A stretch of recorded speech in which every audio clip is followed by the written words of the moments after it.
Hello Star Wars The Old Republic players. Today I want to do a big recap of everything we know about the future of Star Wars The Old Republic right now that the change to Broadsword from BioWare is official. Apologies also in advance that I'm a little late covering this news because I got COVID during the time this news became official and I was not able to record anything with my voice for weeks. I had a really bad cough. But anyways, let's jump right into it, because there's a lot of little details spread out throughout the forums that I can maybe give you a little glimpse of some things that you may have missed out. So firstly, the news was made official on June 27 last month, where the rumors were completely true that Star Wars The Old Republic will no longer be with BioWare.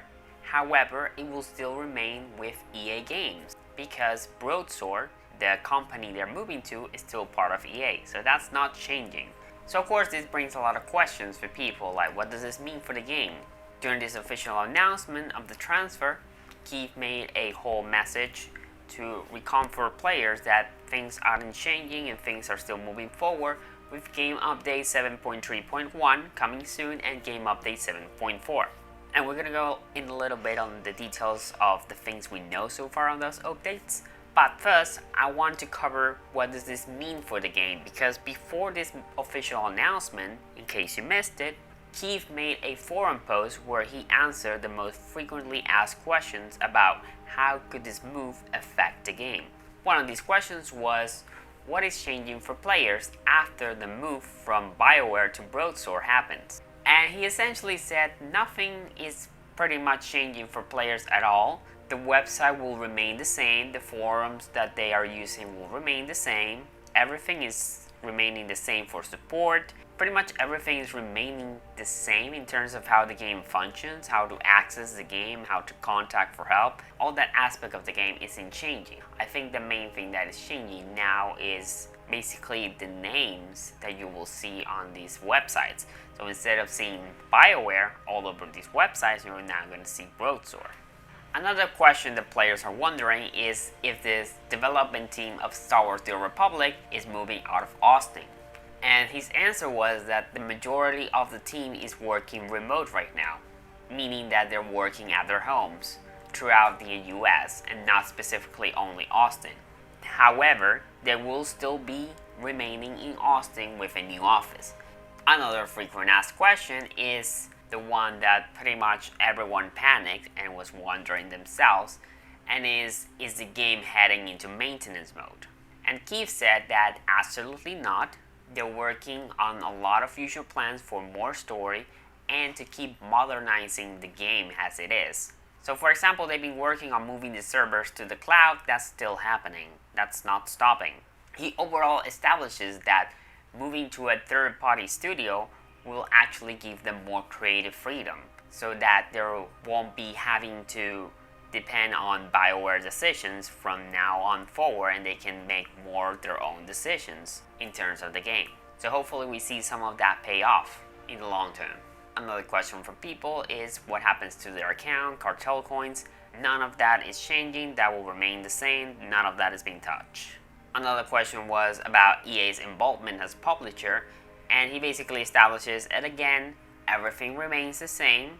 The SWTOR team is going to be the one working completely on the development of the game, and EA is just simply the publishing partner and player support with their contact supports. So none of their plans have been cancelled that we know of.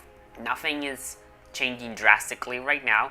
I think the key thing that people need to remember is that maybe content isn't going to come faster or bigger, but it's not going to get worse. Like right now, everything's remaining just as it is. It's just that hopefully going to have more space to do more things in the long term. But for now, we have to wait for them to move over and adapt into these new places at Broadsword. Now with that out of the way, let's talk about the future updates. The first major update that we're getting is Game Update 7.3.1.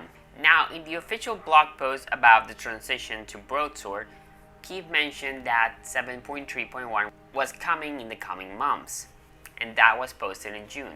However, in these questions and answers blog post that he did before that, he mentions that 7.3.1 is coming toward the end of the summer.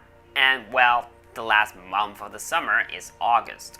And this pretty much lines up pretty well because the current galactic season is still active, but it's very little days left. So I think we'll start hearing more about this new 7.3.1 galactic season update during this month of August.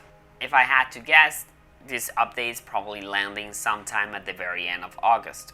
That is of course taking into consideration that maybe some delay could happen if they're still transitioning to Broadsword. On these questions and answers, he also mentions that 7.4 is coming as we enter the holidays to continue the story. So holidays usually just means December, so probably we can guess that 7.4, the major story update follow-up to 7.3, is releasing on December. Now, what do we know about 7.4? In the forum, someone was asking about the Basilisk war droid that is mentioned in the Runok story that Lane Bisla is going to give to you, but we never get it so far in the story. So someone asked in the forum, is this was intended, or is there some kind of bug that we're not receiving the Basilisk war droid? And Eric Moscow answered in the forum that Lane's story is not forgotten and is not finished. It will continue in 7.4, but it will not be concluded there. And he says they will have more details about the mission chain and the ultimate reward in the future. So this means that the story that we got on Runok with Lane Vizsla, which was a story arc after the events of Heta fighting with Shay, is still going to continue. And as that story continues, we'll be able to get the Basilisk war droid that was promised from Lane on that Runok planet story arc. This gives us an idea that the next story update will involve once again the Mandalorians, because Lane Vizsla is part of them. She's cousin of Shay Vizsla. Now it's interesting to note, however, that Lane was a character from the planetary story arc and not part of the main plot arc of Runok. So it will be interesting to see if Lane will become part of the plot, or will she still have another more planetary NPC quest type of thing. So that's all we know about game updates 7.3.1 and 7.4 so far. One is coming likely at the end of August, and the other coming in the holidays, likely on December. Again, these are not official dates, but they told us end of summer and holidays. Now I want to go through all the events that are going on in Star Wars The Old Republic. There's actually a lot of events going on right now. PvP Season 3 has already begun since July 18th, so if you didn't know, you still got plenty of time to catch up on the PvP season with new rewards, with new armor and stuff, as you can see here.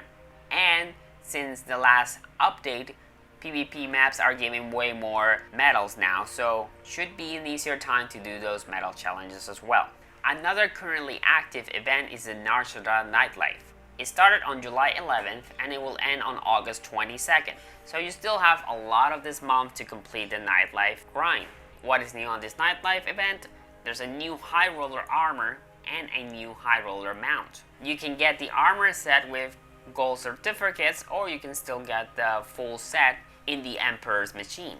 Now in terms of normal game events, this week we don't have a major active event because there's usually a break between main events.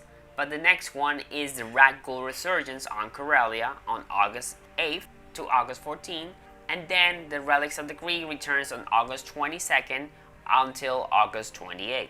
And that's it on catching up everything on Star Wars The Old Republic. Once again, apologies for the delays on some of the coverage on this, but in case you missed out on anything, I wanted to make sure that you knew and were up to date on everything. And of course, stay tuned for more news updates as we get them, hopefully this new month. See you next time!